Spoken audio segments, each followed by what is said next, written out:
Hello, my name is Xinghong Wang.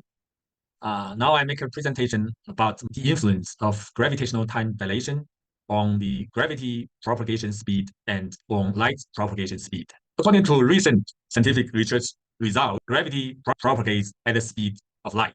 However, light propagation is influenced by gravitational time dilation. So in this case, the question should be asked, is gravity propagation speed also influenced by gravitational time dilation? So according to the equation, when light approaches a black hole, the speed of light is smaller than 299,792,458 meters per second. As shown by this figure, we can see near the event horizon of a black hole, the light speed will drop very dramatically. So when the light approaches the event horizon of a black hole, the light travels slower and slower. At the event horizon, the light speed, according to the observers on the Earth, is 0. So the light stops at the event horizon. So we can say either gravitational time dilation theory is incorrect, or it will take forever for light generated by other celestial bodies to enter into a black hole, according to observers on the Earth. Therefore, the matter and energy inside a black hole cannot have electromagnetic interaction with the light generated by other celestial bodies, according to observers on the Earth. So we should ask, is gravity propagation speed also influenced by gravitational time dilation or not? If the answer is yes, then the speed of gravity of other celestial bodies will slow down to 0 when the gravity field approaches near the event horizon of a black hole. Thus, the matter and energy inside a black hole cannot have any gravitational interaction with the gravity field generated by other celestial bodies, according to observers on the Earth. But the scientific facts prove that all existing black holes constantly interact with the gravitational fields generated by other celestial bodies, such as stars, neutron stars, or other black holes, according to observers on the Earth. Also, needless to say, a black hole not only interacts with the gravitational fields generated by big celestial bodies, but also interacts with the gravitational fields generated by any and all small particles, such as its proton or its electron, even if they are very tiny. Thus, it will not take forever for the gravitational fields generated by other celestial bodies, as well as by small particles in the universe, to enter into a black hole, according to observers on the Earth. So now we have an answer to the question. The answer is gravity propagation speed is not influenced by gravitational time dilation, as light propagation speed is influenced by gravitational time dilation. So we can have this figure to illustrate, exemplify the possibilities of gravity speeds near a black hole. So at least in the place very near to the event horizon of a black hole, gravity speed is higher than light speed, because light speed here is infinitely close to 0. We can also use a different perspective to examine this. We use a thought experiment. We can use high energy laser to create some new electrons on the Earth, right? We have this technology already. So once created, these new electrons will start to generate gravitational fields as well as electric fields. And these gravitational fields and electric fields will propagate into the space in each direction, even if the intensities of these fields are very low. So when the gravitational fields reach the supermassive black hole located at the center of our galaxy, which is located 26,000 light years away from the Earth, then the gravitational fields will enter into the black hole and have gravitational interaction with matter and energy inside the black hole. And this process will probably take about 26,000 years. So according to the observers on the Earth. So the gravity is equals 26,000 years.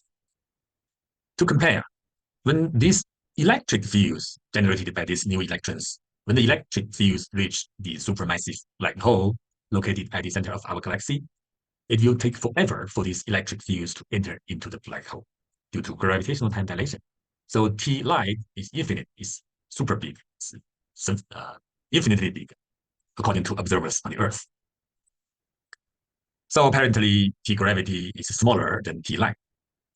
So according to observers on the Earth, the gravity speed is faster than the speed of electric field via black hole. So we have this conclusion. Near black hole, according to local observer, gravity speed is bigger than light speed. And because according to local observer, local light speed is always 299,792,458 meter second. So locally near black hole, the gravity speed is higher than 299,792,458 meters second. So we have this conclusion. Then we deduct logically. If the gravity of black hole can cause gravity speed to be higher than light speed, then the gravity of other celestial bodies, such as a neutron star or other stars, can also cause gravity speed to be higher than light speed. Then, because gravity field exists everywhere in the universe, so gravity speed to be higher than light speed in all places in the universe. Then we reach the conclusion: gravity speed is always higher than light speed, although sometimes it's only very slightly higher, but it's still higher. So we have these conclusions. The propagation speed of gravity is higher than the propagation speed of light. And the higher the intensity of gravity field, the faster gravity field is than light speed. And then it's practically possible to create a cosmic catastrophe alert protection system to use the gravitational wave detection results to protect us from such damage as caused by gamma ray bursts or supernova. And also, we can see our human beings, we are actually electromagnetic lives. So we can also call human beings as electromagnetic living creature because we mainly rely on electromagnetic interactions to maintain our living process. So it is possible in the universe that there are other kinds of living creature depending on other kinds of fundamental interactions. So it's an interesting topic to discuss further.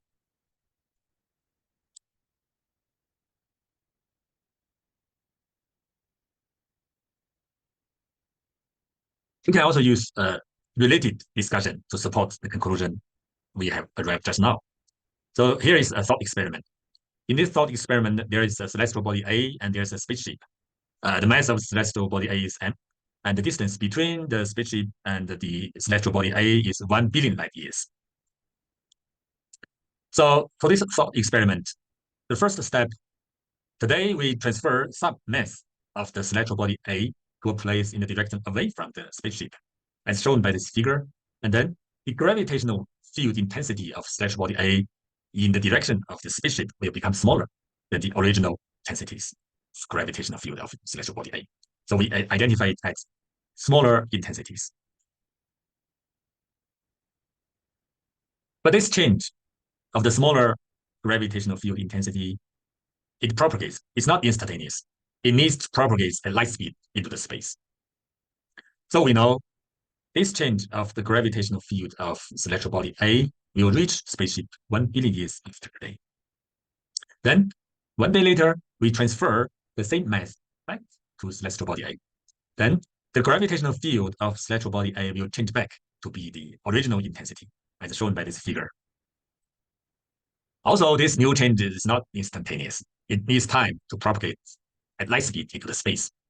So again, this change of gravitational field of celestial body A will reach spaceship after 1 billion years. Then we repeat these previous two steps. One day we remove some mass of celestial body A, and the next day we move it back. Then the result of this thought experiment is shown by this figure. So 1 billion years after today, we can see in the place of the spaceship, the gravitational field intensity becomes smaller. Okay, and then after 1 day, in the place of the spaceship, the gravitational field intensity resume to be the original gravitational field intensity. And then 1 day later, the gravitational field intensity in the place of the spaceship becomes smaller again. And then the next day, it becomes to be the original intensity again. So by examining these changes, we will easily find that the gravity fields are never static. They are always propagating. We have a look again. You see, every day, another day, the gravity field propagates to different place, to further to different place, right? So the gravity fields are always propagating. And all current gravity fields are generated sometime before, but not generated at the very moment we can detect this gravity field. And it takes time. It always takes time for the change of gravity field to reach another place. And when we mention about the change of gravity field, it can be the change of mass caused by the mass change. It can also be the change caused by the position change of any celestial body. Now, we alter our thought experiment. We add one condition in this thought experiment, that there is a black hole located very near to the spaceship. As shown by this figure, there's a black hole. And this spaceship is very near to the event horizon of this black hole. Then, according to this equation, we know the time at the place of the spaceship is extremely dilated. So if gravitational time dilation has influence on the propagation of the change of gravity field and it has on the propagation of light, then the change of gravity field of celestial body A will never be able to propagate to the place of the spaceship according to distance observer. If so, the change of gravity field of celestial body A will of course never be able to enter across the event horizon into the black hole, because inside the black hole is farther than the place of the spaceship. So any change of gravity field of celestial body A will not be able to interact with the matter and energy inside the black hole. So we have a logical deduction. If celestial body A is located not 1 billion light years away, but located very near to the black hole, then also any change of the gravity field of celestial body A will still never be able to interact with the matter and energy inside the black hole. Then we have a further logical deduction. If celestial body A is also a black hole, what will happen? Because celestial body A is very near to the previous mentioned black hole, and celestial body is also a black hole. So these two black holes, they will interact with each other. So when the location of celestial body A changes, the previously mentioned black hole will not be able to respond to the location change of celestial body A. And for the same reason, celestial body A also cannot respond to the location change of the previously mentioned black hole. But we already said we can define that celestial body A is also a black hole. So we have this result. The two black holes cannot respond to the location change of each other. So two black holes can never orbit around each other. So this indicates it is impossible for the existence of binary black hole system. However, the existence of binary black hole system was already confirmed by science when LIGO detected GW150914. So we have the logical deduction. It is impossible that gravitational time dilation has the same effect on the propagation of change of gravity field as it has on the propagation of light, or the propagation of electric field, or the propagation of magnetic field. They are the same thing. So we have this conclusion. Either gravitational time dilation theory is incorrect, or gravitational time dilation doesn't have the same effect upon the propagation of change of gravity field as it has for light propagation. Because we clear this concept, because all gravity field in the universe are ever changing. So although the change might be very tiny, but they're always changing. So practically, the concept of the propagation of gravity field is equivalent to the concept of the propagation of the change of gravity field. So now we can say either gravitational time dilation theory is incorrect, or gravitational time dilation doesn't have the same influence upon the propagation of gravity field as it has light propagation. So because extreme gravitational time dilation will not extremely slow down the speed of gravity propagation, so where gravity field intensity is so high that gravitational time dilation is extreme, gravity propagation speed is not extremely close to zero, but light speed is extremely close to zero. Then we have this conclusion: is where gravity field intensity is sufficiently high, gravity propagation speed is higher than light speed. So we have this conclusion: the highest speed in the universe is not light speed. The highest speed in the universe is gravity propagation speed. Thank you very much for watching.